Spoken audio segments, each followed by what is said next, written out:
Minha irmã, meu irmão, passado o ciclo do Natal do Senhor, retomamos o tempo comum ou tempo ordinário na liturgia da Igreja. Esta primeira etapa do tempo comum se estenderá até a terça-feira, véspera da quarta-feira de cinzas, quando a Igreja iniciará mais uma quaresma.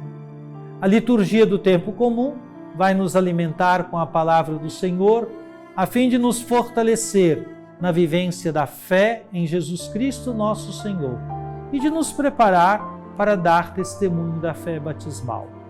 Viver como criaturas novas, lavados nas águas do batismo e ungidos pelo Espírito Santo.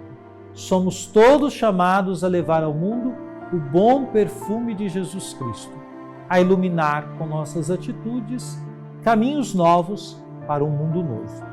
Prepare-se agora para ouvir o texto sagrado de hoje e fique atento à palavra que será proclamada, mas antes suplique comigo.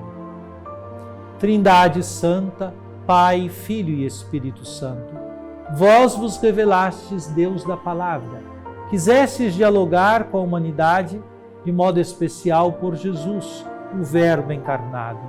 Queremos escutar, acolher e meditar vossa palavra. Derramai em nós o espírito de amor.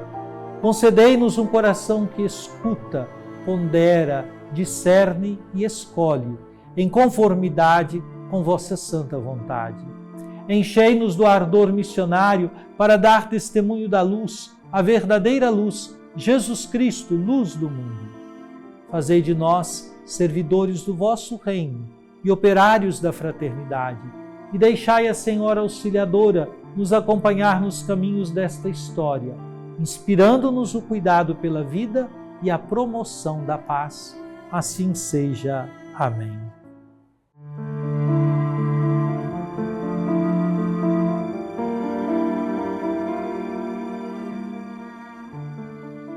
Todo sumo sacerdote é tirado do meio dos homens e instituído em favor dos homens nas coisas que se referem a Deus, para oferecer dons e sacrifícios pelos pecados. Sabe ter compaixão dos que estão na ignorância e no erro, porque ele mesmo está cercado de fraqueza. Por isso deve oferecer sacrifícios tanto pelos pecados do povo quanto pelos seus próprios.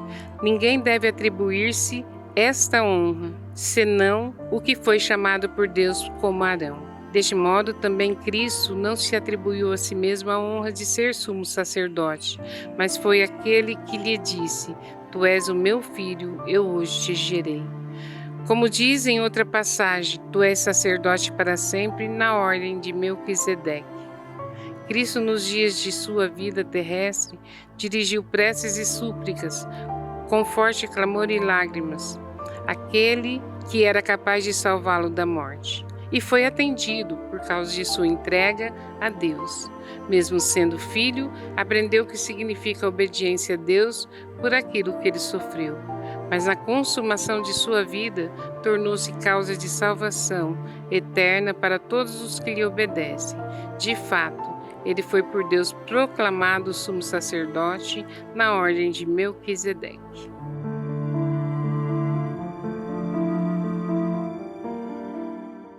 Amada irmã, amado irmão, o texto de hoje, tomado da carta aos Hebreus, capítulo 5, versículos de 1 a 10, apresenta Jesus Cristo como sumo sacerdote perfeito, comparando o seu ministério ao sacerdócio levítico, mas destacando sua superioridade.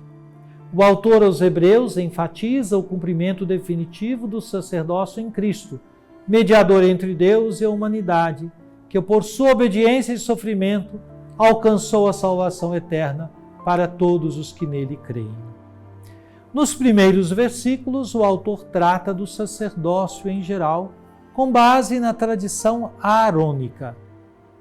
O sacerdócio é definido como uma função mediadora entre Deus e os homens, destinada a oferecer dons e sacrifícios pelos pecados. O texto destaca a solidariedade do sacerdote com os outros, devido à sua fraqueza humana, e à necessidade de que seja chamado por Deus como foi Arão. Esta seção estabelece o pano de fundo para apresentar o sacerdócio de Cristo como único e superior. Em primeiro lugar, a nomeação divina de Cristo. Cristo não se atribuiu a honra de ser sumo sacerdote, mas foi escolhido por Deus, como atesta o Salmo 2, versículo 7. Tu és meu filho, eu hoje te gerei. Além disso, o Salmo 110, versículo 4, apresenta Cristo como sacerdote segundo a ordem de Melquisedeque, destacando um sacerdócio eterno e transcendente, superior ao levítico. Em segundo lugar, Cristo é superior por sofrimento e a obediência. A humanidade de Cristo é enfatizada em sua experiência de sofrimento e oração, especialmente na sua agonia no Getsêmani. Ele clamou a Deus, com forte clamor e lágrimas, mostrando sua plena confiança no Pai. Sua obediência aprendida no sofrimento o tornou perfeito, não no sentido moral, mas como o mediador completo e eficaz da salvação. Por fim, Cristo é superior como fonte de salvação eterna. Por meio de sua morte e ressurreição, Cristo tornou-se a fonte da salvação eterna para todos os que lhe obedecem. Sua designação como sacerdote, segundo a ordem de Melquisedeque, sublinha a singularidade de seu ministério, que não se limita às categorias humanas e temporais. O texto de hoje evidencia a singularidade do sacerdócio de Cristo, que une em si a humanidade e a divindade. Ele não só intercede por nós, mas compartilha de nossas fraquezas, tornando-se o mediador perfeito. Seu sacerdócio é eterno e universal, superando o sistema levítico e oferecendo um sacrifício único e suficiente para a redenção da humanidade. O sofrimento de Cristo é apresentado como um elemento essencial de sua missão redentora.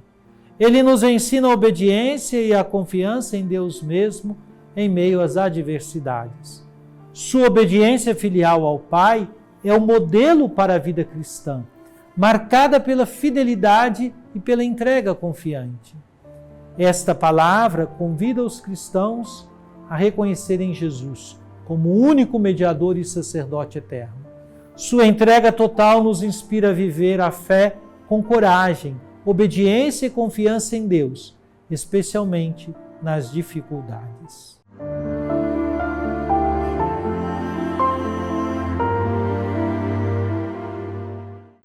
Oremos.